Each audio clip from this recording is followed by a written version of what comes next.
ನಿತ್ಯ ತಮ್ಮ ಪಾದ ಸೇವೆಗೂ ಬರುತ್ತಾರೆ. ಹೌದು, ಇಲ್ಲಿಗೆ ಬರುವವರಿದ್ದಾರೆ, ಭಕ್ತಾದಿಗಳಿದ್ದಾರೆ. ಹೌದು, ಆದ್ರೆ ಅಂತವರಲ್ಲ, ಅವರೆಲ್ಲ ಬ್ರಾಹ್ಮಣರು ಸ್ವಾಮಿ. ನಾನು ಆಲೋಚನೆ ಮಾಡಿದೆ, ಆದ್ರೆ ಒಬ್ಬರು ಇಬ್ಬರಲ್ಲ, ಅದೆಷ್ಟೋ ಮಂದಿ ಹೆಣ್ಣಿರು ಮಕ್ಕಳ ಜೊತೆಯಾಗಿ ಸಾಲು ಸಾಲಾಗಿ ಹೋಗುತ್ತಾ ಇದ್ದಾರೆ. ಎಲ್ಲೋ ಸಂಭ್ರಮ ಇರಬೇಕು. ಹಾಗಂತ ಎಲ್ಲಿಗೆ ಅಂತ ನನಗೆ ತಿಳಿಯಲಿಲ್ಲ. ಅದಕ್ಕೆ ಬೇಕಾಗಿ ಹಿರಿಯವರನ್ನೊಬ್ಬರನ್ನು ಕರೆದು ನನಗೆ ಕೇಳಿದೆ. ಆ ಮಲ್ಲಿಗೆ ಪಯಣ ಎಂಬ ಹಾಗೆ. ಅದಕ್ಕೆ ಅವರು ಹೇಳಿದ್ರು, ಅವರೆಲ್ಲರೂ ನಿಮ್ಮ ಮಾವನ ಮನೆಗೆ ಹೋಗುದಂತೆ. ನನ್ನಪ್ಪ ಪ್ರಾಚೀನ ಬರಿ. ಹೌದು, ಅವರು ನನ್ನಪ್ಪ ದೊಡ್ಡದಾದಂತ ಒಂದು ಏನು ಆಗಲಿಲ್ಲ. ನನ್ನ ಅಪ್ಪ ದೊಡ್ಡದಾದಂತ ಯಾಗವನ್ನು ಕೈಗೊಂಡಿದ್ದಾರಂತೆ. ಅವರೆಲ್ಲ ಯಾಗಕ್ಕೆ ಹೋಗುತ್ತಾ ಇದ್ದಾರಂತೆ ಸ್ವಾಮಿ. ಅವರೆಲ್ಲ ಯಾಗಕ್ಕೆ ಹೋಗುತ್ತಾ ಇದ್ದಾರೆ. ಅವರು ಹಾಗೆ ಅಪ್ಪ ಮಾಡುವಂತಹ ದಕ್ಷದ್ವರಕ್ಕೆ ನಾವು ಹೋಗೋಣ ಸ್ವಾಮಿ. ಒಂದು ದಿವಸ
ದಕ್ಷ ಪ್ರಜಾಧಿಪತಿಯು ಮಾಡುತ್ತಿರುವಂತಹ ಯಾಗ ಸಂಭ್ರಮವನ್ನು ಕಣ್ಣಾರೆ ಕಾಣಬೇಕಂತ ಉದ್ದೇಶದಿಂದ ಹೋಗುವ ಎಂಬುದಾಗಿ ಹೇಳ್ತಾ ಇದೆಯಾ. ಹೋಗುವುದಕ್ಕಿಂತ ಮುನ್ನ ನನ್ನ ಒಂದು ದಿನದ ಕಥೆಯನ್ನು ನೀನು ಕೇಳುವೆ. ಒಂದು ದಿನದ ಕಥೆ ಏನು ಸ್ವಾಮಿ? ಅಂತೊಮ್ಮೆಗೆ ವರುಣದೇವನು ತ್ರಿವೇಣಿ ಸಂಗಮದಲ್ಲಿ ಮರೀಚಿ ಬ್ರಹ್ಮರನ್ನು ಜೊತೆ ಸೇರಿಸಿಕೊಂಡು ಮಹತ್ವವಂತಹ ಯಾಗ ಸಂಭ್ರಮವನ್ನು ಕೈಗೊಂಡಂತಹ ಸಂದರ್ಭದಲ್ಲಿ ಅದರ ಅಧ್ಯಕ್ಷ ಪೀಠಕ್ಕೆ ಯಾರೆಂಬುದಾಗಿ ಭಾವಿಸಿಕೊಂಡಾಗ ಕರೆದದ್ದು ನನ್ನನ್ನು ಅಧ್ಯಕ್ಷ ಪೀಠದಲ್ಲಿ ಕೂರಿಸಿದ್ರು. ಆದ್ರೆ ಅಧ್ಯಕ್ಷ ಪೀಠಕ್ಕೆ ಒಂದು ಕ್ರಮ ಅಂತ ಇತ್ತು. ಅಧ್ಯಕ್ಷ ಪೀಠದಲ್ಲಿ ಯಾರತ್ತ ಇರ್ತಾನೋ, ಯಾರೇ ಗಣ್ಯ ವ್ಯಕ್ತಿಗಳು ಬರಲಿ ಎದ್ದು ನಿಲ್ಲುವಂತಿಲ್ಲ, ಬಂದವರಲ್ಲಿ ಮಾತನಾಡುವಂತಿಲ್ಲ ಎನ್ನುವಂತ ನಿರ್ಧಾರ. ಅದೇ ಸಮಯ ಸಂದರ್ಭಕ್ಕೆ ಅನುಸಾರವಾಗಿ ನಿನ್ನ ಜನಕರಂತಹ ದಕ್ಷ ಪ್ರಜಾಧಿಪತಿಯ ಆಗಮನವಾಯಿತು. ಆದರೆ ನನ್ನ ಕ್ರಮಬದ್ಧವಾಗಿ ನಡೆಸಿದ ಪ್ರಕಾರವಾಗಿ ಅದನ್ನು ನೋಡಿದಂತಹ ನಿನ್ನ ಜನಕನು ಮಾವಳೆನ್ನುವಂತ ಮರ್ಯಾದೆಯನ್ನು ಅಳಿಯನಾಗಿ ನನಗೆ ಕೊಡ್ಲಿಲ್ಲ ಎನ್ನುವಂತ ಉದ್ದೇಶವನ್ನು ಇರಿಸಿಕೊಂಡು ಬಾಯಿಗೆ ಬಂದಾಗೆ ಜರಿದರು ಬೈದರು ನಿಂದಿಸಿದ್ರು ಹಾ.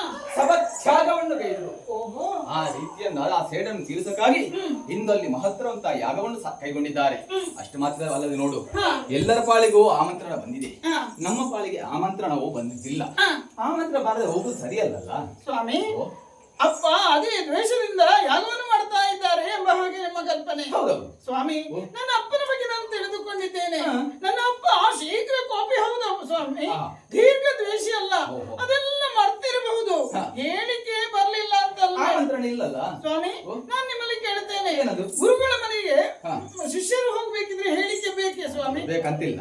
ಅರಸನ ಬಳಿಗೆ ಪ್ರಜೆಗಳು ಹೋಗ್ಬೇಕಿದ್ರೆ ಹೇಳಿಕೆ ಬೇಕೇ? ಅದು ಬೇಡ. ಅಪ್ಪನ ಬಳಿಗೆ ಮಕ್ಕಳು ಹೋಗ್ಬೇಕಿದ್ರೆ ಹೇಳಿಕೆ ಬೇಕೇ ಸ್ವಾಮಿ? ಬೇಕಂತಲೇ ಇಲ್ಲ. ನೀವು ಏನೇ ಹೇಳಿ ಹಾ. ಅಲ್ಲಿ ಬಂದು ಬಾಂಧವರು ಎಲ್ಲರೂ ನೆರೆದಿರುತ್ತಾರಂತೆ. ಹಾ. ಅವರನ್ನು ಕಾಣಬೇಕು ಅನ್ನೋ ಆಸೆ ನನ್ನಲ್ಲಿ ಹುಟ್ಟಿಕೊಂಡಿದೆ ಸ್ವಾಮಿ. ಹಾ.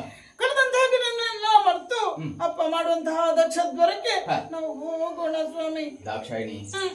ನಿಜವಾಗಿಯೂ ಮಾವನ ಬಳಿಗೆ ಹೋಗೋದಕ್ಕೆ ಅಳಿಯನಿಗೆ ಅಪ್ಪಣ ಬೇಕಂತಿಲ್ಲ, ಅವಕಾಶ ಬೇಕಂತಿಲ್ಲ, ಅಲ್ಲದೆ ಆಮಂತ್ರಣ ಬೇಕಂತಿಲ್ಲ. ಹಾ. ಸರಿ, ಹೋಗಬಹುದು, ನಿನ್ನ ಮಾತಿನ ಪ್ರಕಾರವಾಗಿ ಹೋಗಬಹುದು. ಹ್ಮ್. ಆದ್ರೆ ಒಂದು ವಿಚಾರವನ್ನು ಗಮನಿಸಿಕೋ, ಹಾ. ನಮ್ಮ ಪಾಳಿಗೆ ಆಮಂತ್ರಣ ಕೊಡ್ಲಿಲ್ಲ ಯಾಕೆ? ಒಂದು ವೇಳೆ ಸೇಡು ಮರತಿ ಇಲ್ಲಂತಾದ್ರೆ ಆ ಸೇಡನ್ನು ತೀರ್ಸ್ಕೋಸ್ಕರ ಮಾಡ್ತಿದ್ದೀರ ಅಂತ ಆದ್ರೆ ನಮಗೆ ಅಲ್ಲಿ ಹೋದ ಬಳಿಕ ಏನೂ ಮಾಡೋದಕ್ಕೆ ಆಗುದಿಲ್ಲ. ಅಷ್ಟು ಮಾತ್ರವಲ್ಲದೆ ಅಲ್ಲಿಗೆ ಹೋದರೆ ನಿನ್ನ ಪಾಲಿಗೆ ತೊಂದರೆ ಬಂದಿತ್ತು, ಆದ್ರಿಂದ ಅಲ್ಲಿಗೆ ಹೋಗುದು ಬೇಡ. ಇಲ್ಲ ಸ್ವಾಮಿ, ನೀವು ಎಷ್ಟು ಹೇಳಿದ್ರು ಏನು ಹೇಳಿದ್ರು ನನಗೆ ಅಪ್ಪ ಮಾಡುವಂತಹ ಯಾಗಕ್ಕೆ ನನಗೆ ಹೋಗಲೇಬೇಕು ಸ್ವಾಮಿ. ಹಾಗಾದ್ರೆ ಇವರು ಮಾತನ್ನು ಕೇಳುವುದಿಲ್ಲ ಅಂತಾಯ್ತು. ಎಷ್ಟು ಬಾರಿ ಹೇಳಿದ್ರು ಅವರ ಮಾತನ್ನು ಬಿಡುವುದಿಲ್ಲ.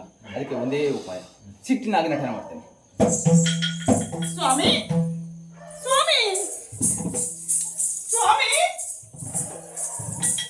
ಸ್ವಾಮಿ, ಸಿಟ್ಟು ಬಂತ ನಿಮಗೆ?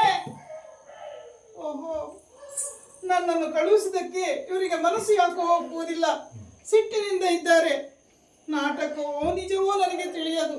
ಇವರ ಸಿಟ್ಟು ಕಡಿಮೆ ಮಾಡುವ ಹಾಗೆ ನನಗೆ ಉಪಾಯ ಗೊತ್ತಿಲ್ವೇ?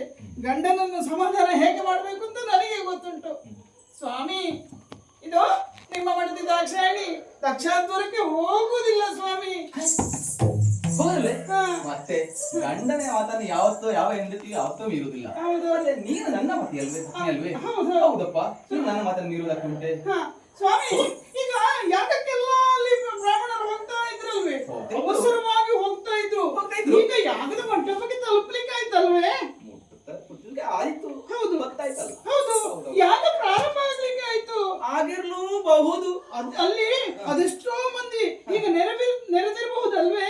ಇರಬಹುದು ಬಂದವರೆಲ್ಲ. ಹೌದು. ಹೌದೌದು. ಸ್ವಾಮಿ, ಓ, ಏನೋ ನನಗೆ ನನ್ನ ಮನಸ್ಸು ಆ ಕಡೆಗೆ ಸೆಳೆಯುತ್ತಾ ಉಂಟು. ಯಾಗಕ್ಕೆ ಹೋಗೋಣ ಸ್ವಾಮಿ, ಯಾಗಕ್ಕೆ ಹೋಗೋಣ. ಹೋಗುದು ಬೇಡ ಬೇಡ ಬೇಡ. ಸ್ವಾಮಿ, ಸ್ವಾಮಿ, ಸ್ವಾಮಿ, ಇಲ್ಲ, ಎಷ್ಟು ವಿಧವಾಗಿ ಬೇಡಿಕೊಂಡ್ರು ನನ್ನ ಮನಸ್ಸು, ನನ್ನ ಗಂಡನ ಮನಸ್ಸು ಪರಿವರ್ತನೆ ಆಗುವುದಿಲ್ಲ. ಯಾಕಂದು ಸೊಬಗನ್ನು ಕಾಣಬೇಕು, ನನ್ನ ತಂದೆ ತಾಯಿಯರನ್ನು ಕಾಣಬೇಕು, ಬಂಧು ಬಾಂಧವರನ್ನೆಲ್ಲ ಕಾಣುವ ಉದ್ದೇಶದಿಂದ ಯಾಗಕ್ಕೆ ಹೋಗ್ಬೇಕು ಅಂತಂದ್ರೆ ನನ್ನ ಗಂಡ ಒಪ್ಪುವುದಿಲ್ಲ. ಯಾಕೆ ಸ್ವಾಮಿ ಇಷ್ಟು ಸಿಟ್ಟು? ಯಾಕೆ ಸಿಟ್ಟು? ಹೆತ್ತ ಕರಡು ಕೊಟ್ಟ ಮೇಲೆ ಮಕ್ಕಳು ಅವರಿಗೆ ಮಕ್ಕಳೇ ಅಲ್ಲವೇ? ಹೆಕ್ಕಣವಾದ್ರೂ ಮುದ್ದಂತೆ ನಾವು ಹಾಗೆಯನ್ನು ಇಟ್ಟುಕೊಳ್ಳಬಾರದು. ಸ್ವಾಮಿ, ಏನೋ ನಡೆದಿದೆ, ನೀವು ಹಾಗೆಯನ್ನು ಇಟ್ಟುಕೊಂಡು ತದನಂತರ ನಮ್ಮ ಮಕ್ಕಳು ಹಾಗೆಯನ್ನು ಇಟ್ಟುಕೊಂಡ್ರೆ ಆ ಹಾಗೆ ಉಳಿಯುವುದಿಲ್ವೇ ಸ್ವಾಮಿ? ಒಳ್ಳೆಯ ಸಂದರ್ಭ ನಮಗೆ ಯಾಗಕ್ಕೆ ಹೋದಾಗೂ ಆಗುತ್ತದೆ, ಹಾಗೆ ಮರೆತಾಗೂ ಆಗುತ್ತದೆ. ನನ್ನ ಅಪ್ಪನಿಗೂ ಸಮಾಧಾನ ಆಗುತ್ತದೆ, ನನಗೂ ಸಮಾಧಾನ ಆಗುತ್ತದೆ. ಸ್ವಾಮಿ, ಯಾಗಕ್ಕೆ ಹೋಗೋಣ ಸ್ವಾಮಿ, ಯಾಗಕ್ಕೆ ಹೋಗೋಣ ಸ್ವಾಮಿ. ನೀವು ಹೋಗದಿದ್ರೆ ನನ್ನನ್ನಾದ್ರೂ ಕಳುಹಿಸಿಕೊಡಿ, ನನ್ನನ್ನಾದ್ರೂ ಕಳುಹಿಸಿಕೊಡಿ. ಇಲ್ಲ, ಎಷ್ಟು ವಿಧದಲ್ಲಿ ಬೇಡಿಕೊಂಡ್ರು ನನ್ನ ಗಂಡನ ಮನಸ್ಸು ಪರಿವರ್ತನೆ ಆಗುವುದಿಲ್ಲ. ಹಾಗಂತ ಯಾಗಕ್ಕೆ ಹೋಗಲೇಬೇಕು, ಯಾಗಕ್ಕೆ ಹೋಗಲೇಬೇಕು. ಸ್ವಾಮಿ, ನೀವು ನನ್ನನ್ನು ಕಳುಹಿಸಿಕೊಡದಿದ್ರೆ ಏನಾಯ್ತಂತೆ? ದಕ್ಷಾದ್ವರಕ್ಕೆ ನನಗೆ ಹೋಗಲೇಬೇಕು. ಇದು ನಿಮ್ಮ ಪಾದದ ಧೂಳೆಯ ಪ್ರಸಾದ ಅಂತ ತಿಳಿದು ನಿಮ್ಮ ಮಡದಿ ದಾಕ್ಷಾಯಿಣಿ